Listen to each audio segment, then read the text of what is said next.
Hi, happy Tuesday. It's Lisa Blaisdell. How are you? It's Lisa Blaisdell and my friend. She's always near us.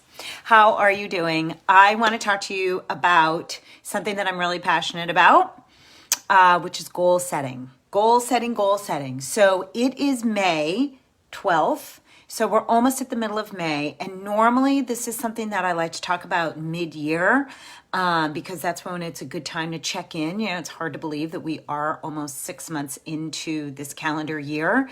But this calendar year is nothing like what we thought it was going to be. So I have really been thinking a lot about my own personal goals for 2020. And I think it's a good opportunity to talk about that now because nothing in 2020 is going to be what we thought it was, right? And probably for a while after that. So the title of this is You Are 42% More Likely to Hit Your Goals if you do this one thing. And do you know what it is? Hi, Andrea. Hi, Sue.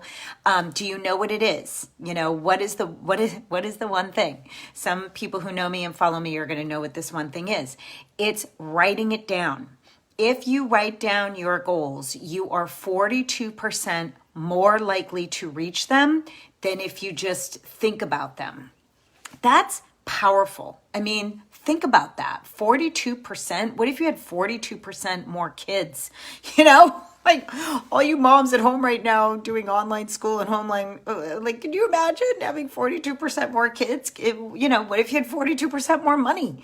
You know, that's huge. So this is really significant. And I think a lot of people, even people in business, just assume that because they think about it and, you know, maybe they'll talk about it, it's kind of like a wish upon a star, like, oh, I wish upon a star. No, you have to be very specific and really be intentional about setting your goals. So, you know, we know that nothing is the same. And like my good friend Catherine Lee says, she's an amazing friend and mentor to myself and many people in my life. And she always says, it is what it is. You know, now what are you going to go do about it? And you know, my friend, it is what it is. Like we are dealing with this unprecedented, you know, insane pandemic, and it is what it is. So, you know, I think we've all had enough time to adjust to this new way of living, or at least my family has. We really admitted last week, you know, somebody reached out to me and said, how are you doing? And I was like, you know, we're doing pretty good. And I'm so proud of us, like in my little house here, that we've had to make some really significant adjustments and deal with some really significant disappointments. And yet we're really doing okay. Hi, Sandy. So it is what it is. So what are your goals for this year? It's okay to reassess them and go, okay, you know, maybe travel, you know, maybe you can't take that trip to Europe this year that you were planning, and you've got to reassess. It doesn't mean you can't, you know, take a trip and do something. I read yesterday that Colorado's opening its campgrounds soon. So that's kind of cool. And even though camping's not my jam, I do love to travel. So if it means I have to go camping in Colorado this summer, then hey, you know, the bar has gotten significantly lower for many things in my life, right? I mean, like, look at me. The bar is low. So anyway, it's just, you know, we can reassess and we can set goals for a different thing. What isn't okay, and what I will really encourage you around, is it's not okay to blow off your goals and say, oh, well, you know, the pandemic. I mean, that is an excuse. I'm sorry, but there are a lot of people right now that are leaning in, that are going to do incredible things, maybe that they didn't even plan on doing, you know, when it comes to helping other people and impacting more people and touching more people. I mean, books are being written right now. You know, science is being, you know, completely redesigned right now. Innovation is happening at a pace that it never has before. So, you know, we can take this opportunity. I posted yesterday on my Instagram that every challenge can be turned into an opportunity, and it can. But it first has to start with everything that I always talk about, and that's your mindset. And that's the decision that you're still going to move forward with what you want to achieve for your life, regardless of the circumstances right now. And yes, it's going to look different. but we can still do it. And so many people that I watch and I look up to and that I follow in business, they have been doing amazing, remarkable things because they can't do business in the traditional way. And it's been super cool to see that in a short amount of time, a lot of lives have been impacted for good because people are tweaking how they do things. So good for you, Sandy. You can totally revisit your goals.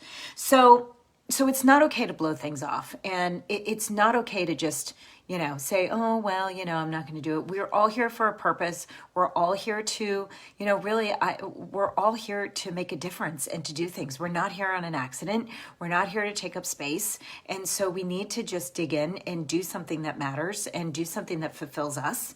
And for me, it's all about making an impact. So, in the areas of health, in the areas of finances, in the areas of relationships. I mean, talk about a time to work on things. How about the relationship with yourself?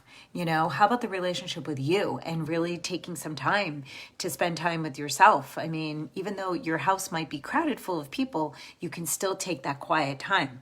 And then in business, what things in your business can you realign, set new goals for, and smash them? Like literally smash them.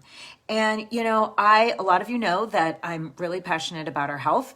And I honestly, there's absolutely no excuse. And this might be hard for some of you to hear, but there's absolutely zero excuse. No one's traveling. Or at least they're not supposed to be anyway. No one's traveling. No one's going out to dinner. I mean, I live in California. We're not going out to dinner. We're doing takeout once a week to support a local restaurant, but it's always, something healthy and fresh and good. So there's really no excuse because most meals right now you're eating at home and you have total control over that. The online fitness community has absolutely exploded with servicing people to ensure that they stay active and well. It's mostly nice everywhere. I know in the Northeast where I'm from, spring has been, kind of like flirting with you. If you're from the Northeast, it's like here one day to gone tomorrow, but going for a walk. My parents have been walking a lot. I'm so happy to hear that. It makes me so happy. So you can absolutely be taking control of your health. No one feels good about putting on the quarantine 15 right now. I keep seeing a lot of posts about that. Nobody feels good about that. You don't feel good about that? I'm here to tell you because I wouldn't feel good about that. So we are doing a reset next week, and I would really love to have you part of our community because everyone needs to have the best health they possibly can right now. We always have to be thinking about this. It's the most important thing that we want to control is our health, because without that, none of the other things that I talk about matter. You're not going to be able to achieve your goals. You're not going to be able to have better relationships or better finances or write that book or take that trip. None of it matters if you don't have your health. So reach out to me if you want to join us next week. We have an incredible community. It is all centered around mindfulness, nutrition, fitness, sleep, water, all the basic things that, add up to good health. Not a diet, not a gimmick. You don't come here for that. Don't come to this page. You can go to another page for that. So I hope this encourages you. Write down those goals today. Sit down with your family. Maybe talk about it at the dinner table tonight. Talk about it with your kids. I've always talked about goals with my kids, and my daughters do set goals. I'm really proud of them. Sophie even has a separate quarantine journal to keep her on track for all the things that she wants to do. And I have to say, the kid's pretty productive in our little bedroom next to this one that I'm in. She works out every day. She goes to school online. And, it's really, I do admire a lot of these young adults that have had to really suck up some big disappointment, come home and live with their parents again. Not fun, and really figure out a way to stay happy and stay sane through this time. So I hope this helps you. I want to know what your goals are. Please reach out to me. Share your goals with me. Write them down. You will be 42% more likely to achieve them if you do. So thinking of you. Stay well. Take care.